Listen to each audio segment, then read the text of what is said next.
Action! And welcome back to Bleacher Bum TV, episode 18. I'm your host, Carl, of course, Danny Lance on the ones and twos. And before we get into the show today, I'd like to draw attention to my socks. Everybody, these socks? Can you see these socks? You know I'm in a good mood when we have the Be Alert for Foul Ball socks out, proudly on display. People see me walking in the green socks. I'm like, man, there goes Carl in the green socks. He must be in a good mood. I am. I'm in a great mood. It's kind of layered.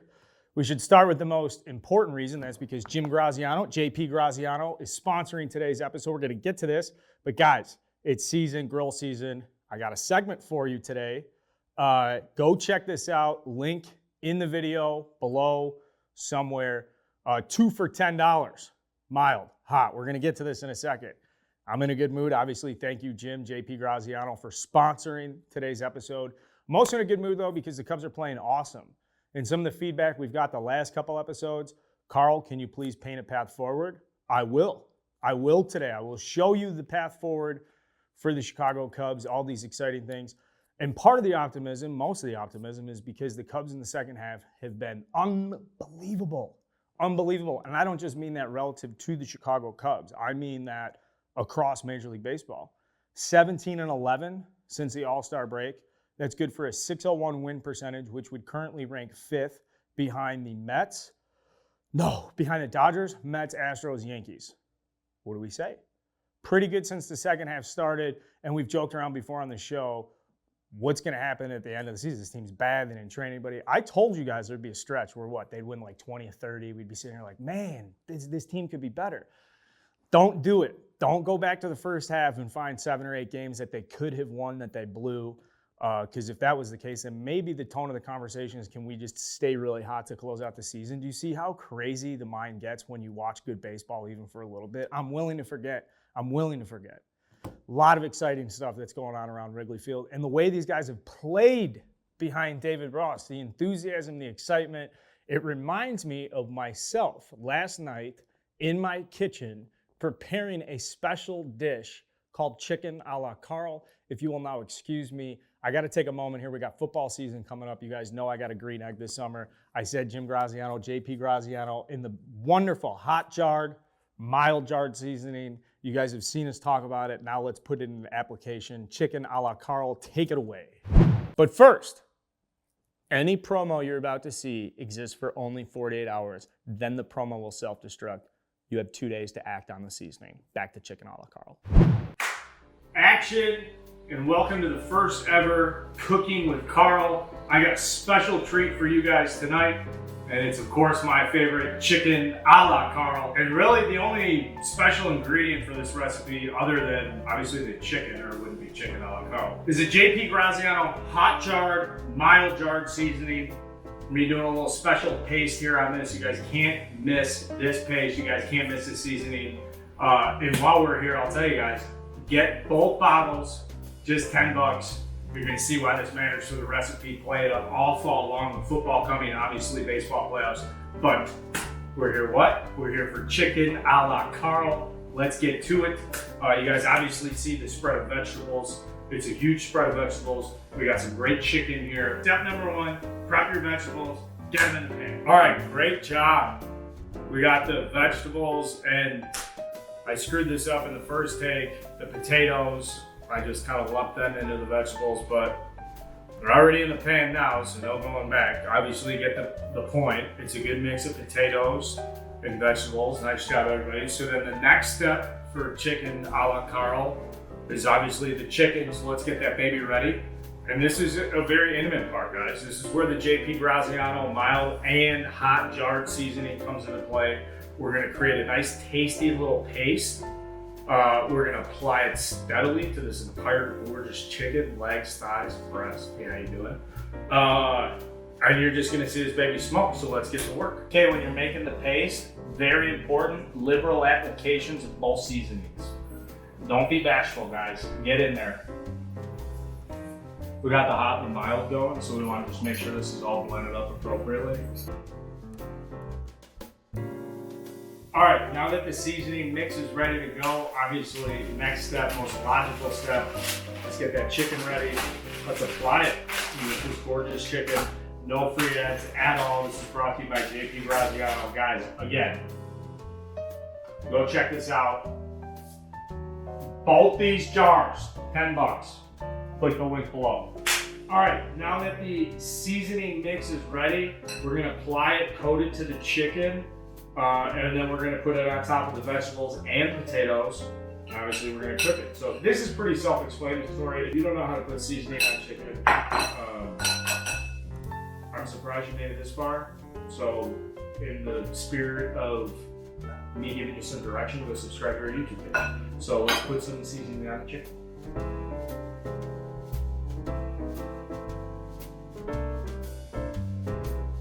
Wow, look at that. Chicken's ready to go. Okay, next step. Not really sure what number we're on, but just be thankful I'm not sitting here telling my life story as we go through this recipe. Next step is, what do you think step? Let's just say step number 5. Thoughtfully place your chicken on top of the potatoes and the vegetables. That should go without saying. Palm cramp. Anybody get palm cramps? Just me. The breasts are the big ones.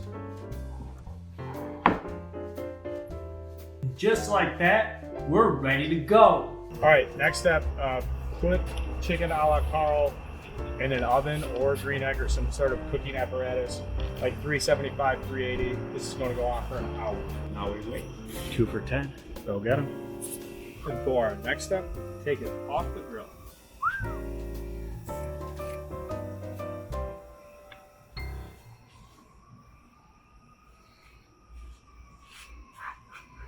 Jim, you did it again. The seasoning, chicken turned out great. Only one way to tell for sure though.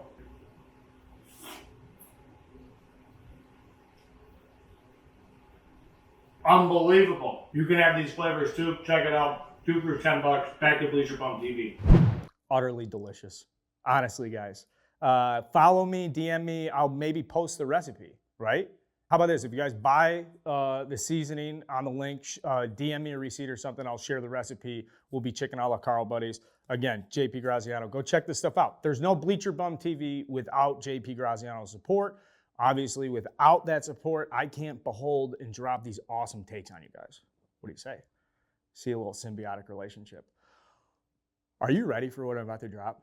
You saw me doing the research early. I kept saying like, hold on, I need another half hour, because I just kept coming across these nuggets that I love. All right, nugget number 1. Since the All-Star break, the average Major League starting pitcher has posted a 4.01 ERA, a 1.26 whip, a 2.5 strikeout to walk ratio. Since the All-Star break, the Chicago Cubs' 5 main starters, Stroman, Smiley, Keegan Thompson, Justin Steele, Adrian Sampson, I told you I get all 5, pitched to a 2.95 ERA. Okay, so a full run better than the rest of the league, a 3.5 strikeout per walk, a 1.23 whip, which is less than league average, not by much. Just shows you the kind of balls these guys have with runners in scoring position. I like to call out Justin Steele in your sub-1 ERA. You've been phenomenal. You've been so good that I'm willing to look past the regression from Keegan Thompson and just say, we have 2 young guys that are going out making starts every day. They're working together. We got a lefty, we got a righty on rookie deals. This is the type of mojo we want to move forward. What about Drew Smiley? Drew Smiley's pitched extremely well in the second half, and he's got a mutual club option. No, that means if he and the Cubs agree that he will have a contract for the 2023 season. Originally a 1-year deal, but people forget the Cubs paid Drew Smiley 2 years and $10 million to rehab Tommy John 2018. I think he came back in 19. They traded him to Texas for a minor leaguer. I can't even name the guy. I just know that he was terrible in Texas. This is my long-winded way of saying if Drew Smiley owed us one, now's the time. I know he's going to be 34 next year. This isn't really the part of a career where you ask someone to do us a favor, but Drew Smiley just agree to the option, come back, add depth to the rotation. I do understand if a guy like Drew Smiley wants to go test free agent market. Drew, stick around. When we're talking about depth with the pitching staff, obviously when Stroman's healthy, you see how good he can be. He's been electric at Wrigley Field. He likes pitching at Wrigley Field too. Show that tweet. Thank you very much. And you're hearing it from the horse's mouth. This guy's going out competing, getting ground balls. And when you see a guy at the top of, this is where I get shit on from people. They're like, he doesn't pitch at the top.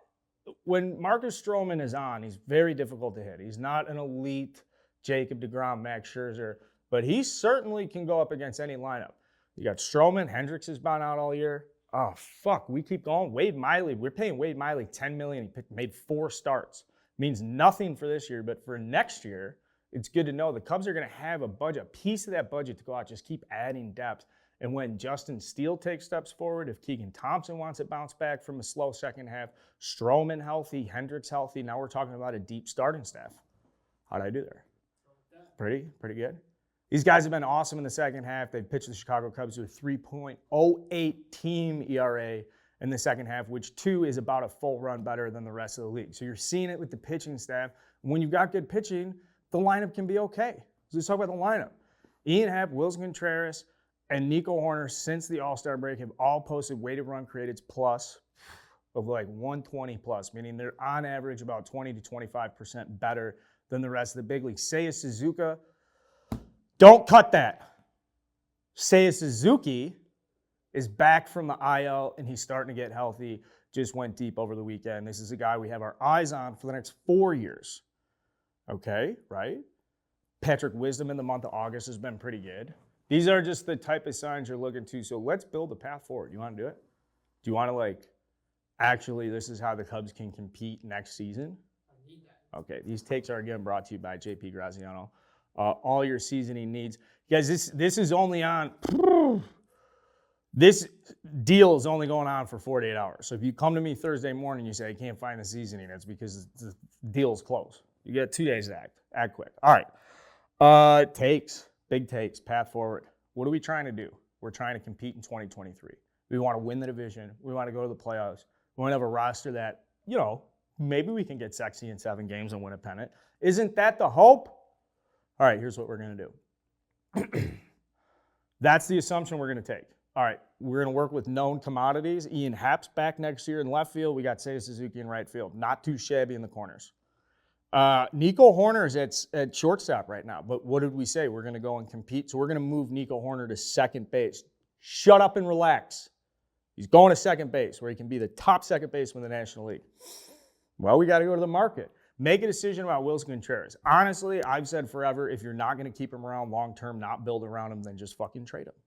They didn't trade him. They didn't get shit for him. He's been very good since the trade deadline. If you're a team like the Mets, you better hope your catcher doesn't fuck it up in October, else Wilson Contreras is going to be sitting here counting some money in November. You guys will look like idiots. But that's beside the point. Wilson Contreras, if you guys want to sign him, sign his ass. If you're not going to sign him, take the money, dump it into one of the corner infield positions. But the way I see it is, at this point, if you're going to go for it in 2023, there's a dual decision to make. If you sign Wilson Contreras long-term, you better go get one of the 4 shortstops. Who? One of the 4 shortstops. If you sign Wilson Contreras to play catcher, you go get one of the 4 shortstops, you move Nico Horner over to second base, and you establish the fucking strongest up the middle of the National League, and I don't give a fuck what anybody wants to say about it. How about that for some passion? Now, if you sign Wilson Contreras long-term to be the catcher, you absolutely have to go out and get who?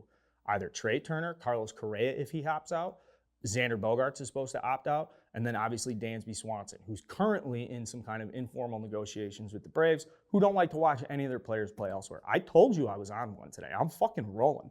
Xander Bogaerts got signed by Jed Hoyer when he was coming out of Aruba, came up in the Red Sox organization.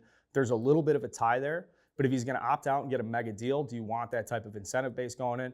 Carlos Correa has an opportunity to opt out of the Twins deal. But people say if he opts out, then the Dodgers are definitely going to go get Correa. Well, if the Dodgers go get Correa, then Trey Turner obviously needs a home. And why not the Chicago Cubs? And if the Dodgers say we want to stick with Trey Turner long-term, then why not the Cubs go outbid somebody for Carlos Correa? Those are the options available. And I'll tell you right now, if the Cubs want to go after one of those 4, the corresponding move then is to backdoor and give me a Wilson Contreras at catcher long-term. If you are not going to get a shortstop, let's not talk about Wilson Contreras. Let's take another 2 years to rebuild the farm system, which I fucking don't want to do. I said it. I don't want to do it. I don't do any of this shit. Do we have kind of like a flow and a methodology here? Because you have started pitching you can build around. You have corner outfield spots. You've got depth and talent in the minor leagues that can kind of come up in the center field. Pete Crow Armstrong, anybody? Brennan Davis, little back surgery? If we do all that, then we have the easiest problem to solve, and that's 2 corner infielders to add production next to Patrick Wisdom. That's 2 corner infielders. Guys with defensive liabilities here, maybe a bad shoulder. Like, the depth of corner infielders and bats and DHs and shit that can go and create offense. We're not solving that fucking problem right now. We're getting a path forward with our shortstop up the middle, Nico Horner at second base. Give me a catcher. I know Pete Crow Armstrong is going to be a problem. Is there a 1-2 year gap? How long did Dexter Fowler play here? Don't answer that. 2 years. So there's the path forward. And then obviously with the pitching, you're going to have to develop some guys. I wouldn't mind seeing a trade for maybe a really big arm. What about a really big arm? Tune in next week, and I'll have the starting pitcher that's going to come to the 2023 Cubs. Right now, I'm enjoying myself, though, if you can't tell. If you can't tell the way these guys have responded under David Ross, what we've looked for in the second half, guys, there's no pressure. All there is just go out, play baseball, do well, and be part of where this fucking organization's going. Nick Madrigal, you look good, dude. I know I just fucking took your job away with Nico Horner, but you had depth, and that's what we want. We want a party. We want competitors. I want you guys to go to JP Graziano. I want you guys to get some fucking hot jarred. I want you to get some mild jarred seasoning. I want you guys to throw this on your chicken a la Carl. I want you to show it to me. Maybe I'll round up some blogs. 2 for the price of $10. Can't miss it. This is Bleacher Bum TV.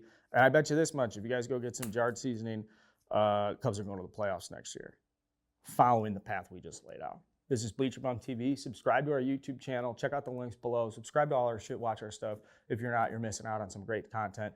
Danny Lance on the ones and twos. I'm Barstool Carl. Hey, how you doing?